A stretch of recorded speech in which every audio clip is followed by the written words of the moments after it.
Hello and welcome back once more to even more Sunbreak demo goodness. My name is Olo and today I want to talk to you about some of the coolest features of that demo, the new mechanics revealed and little details you might not have known about. Some of it is just really cool, some of it is very useful, so let's just start. We begin with the new buddy details. First up, the Palamute pouch. An entirely new pouch has been added to the game without much fanfare in the demo, and it's really important. The Palamute pouch gives us an additional 8 slots of inventory room to work with in our hunts, and this is genuinely a big deal. In most loadouts I run at endgame, I have so many potions, extra honey, various buffs, and the mats to craft even more as I go, leaving me with very few slots as I load into a hunt. To have an extra 8 slots every hunt is going to be a big deal for me, and of course useful if you're going on an expedition to gather lots of materials. It seems you can't directly use the Palamute pouch, but when you overcap on items or the max cap or something, it will go to your Palamute as displayed on the UI. Importantly then, if you pick up more than say 10 nullberries,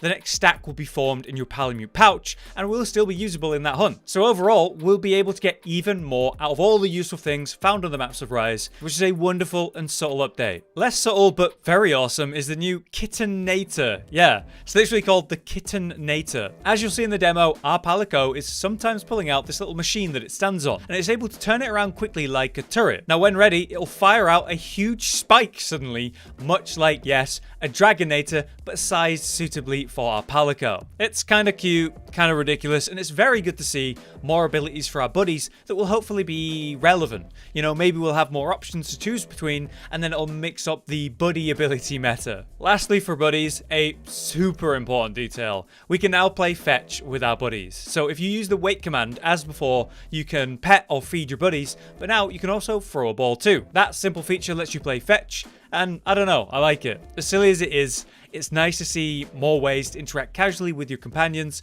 and make them feel a little more real, and I think that is important. A funny detail here is you can actually accidentally throw a ball out of bounds, like say into deep water. If you do that, your buddies will be a little bit upset though, so keep that in mind, don't be mean. Next, let's start talking about some of the new endemic life we've been able to play around with, like the starburst bugs, which are incredible. They're on the original maps as well as the new jungle, and are actually quite common. They cling to the walls and work as a trap that you can ram monsters into, dealing a burst of explosive damage. However, they have extra properties you might not realize. They can store and then reflect elements. So if we take a monster to them and have it use an attack of some kind of element, the bugs will hold that element. In this example, we're using fire. So when we slam against it, it's a nice burst of damage still, but even more so with the added fire damage, which is going to burn over time. As it turns out, you can go further with this. You can use your own elements on them beforehand if you want to. Like say throwing a thunder beetle at it to give it thunder element, or using element ammo off of a bowgun. So if there's an element you want to apply, you can, and then we can use monster powers against them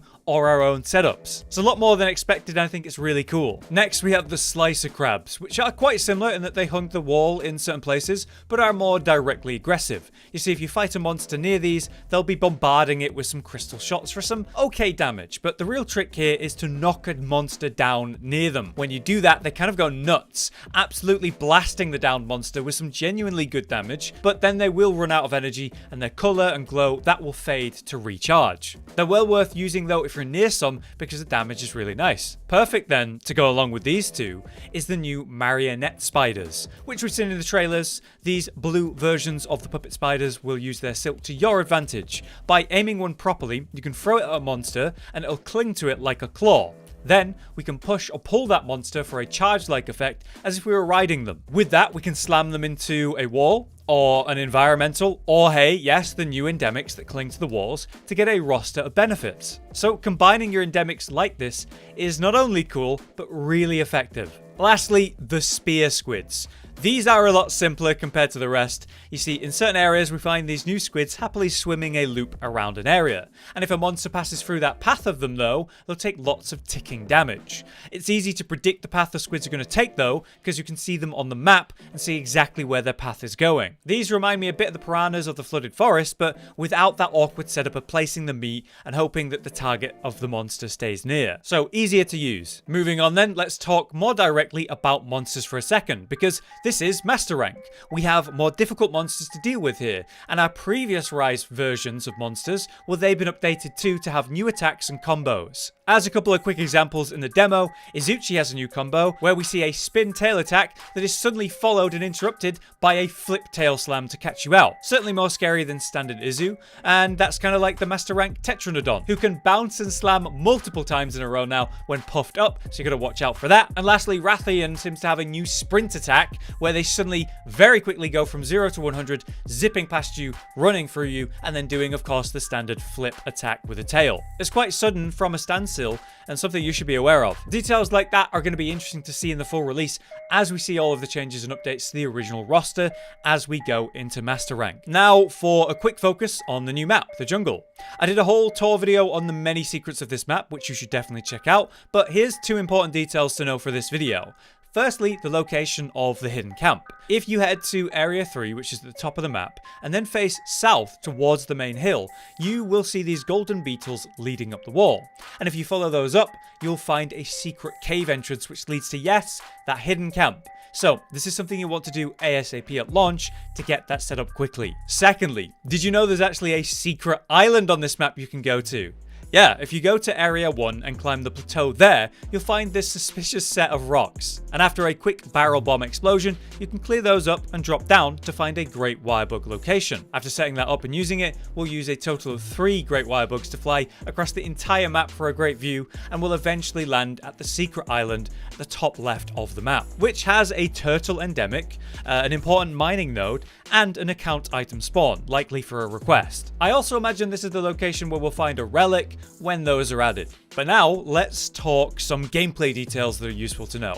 Firstly, did you actually realize you can go into the tent in the demo? Yeah, and inside we can mess with our switch skill setup somewhat. This allows us to read what the new skills we have and what they do, and also swap around the order of those skills with both scrolls. While, yeah, unfortunately there isn't the full roster to swap between here, they have limiters in the demo compared to, say, the release, we can make things more suitable for ourselves and also test things out a little bit. Here's a couple of details I'm happy to see. Firstly, we can reduce the particle effects of our hunter, and more importantly, other hunters. Maybe you know what I mean when I say that it was a bit too much in Rise. In multiplayer hunts, even with just a duo with the buddies, those hit effects can be a bit much. But in a 4-man team where everyone's hitting constantly, or even on a small monster, you can barely see or hear anything, and it's certainly overbearing. Fortunately, we can reduce these in the options. By going to the game settings, we can find hit effects, player hit effects, and other player hit effects. Here we can manage these somewhat and turn them down from what was, yeah, a little silly to something a lot easier on the eyes, so keep that in mind. Secondly, the new visuals of the scrolls.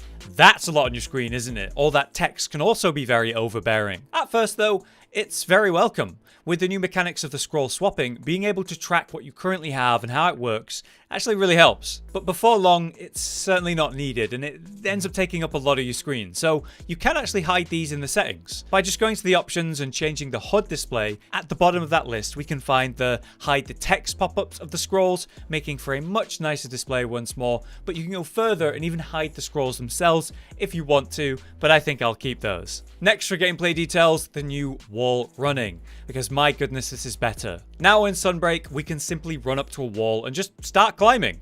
A small but appreciated change. You see, beforehand you'd have to use a wirebug to begin a wall run, and yeah, even if you were out of wirebugs at the time, you still need to try to use one, and you end up doing that awkward little hop where you try and you don't have one, and then you do that into a wall and you'll start climbing. It makes so much more sense to simply run up, start climbing immediately because you're sprinting, compared to that previous rather clunky system. Now we can get around much easier and it just makes sense, so a big thank you to the devs for that. Lastly for gameplay details, a strange one.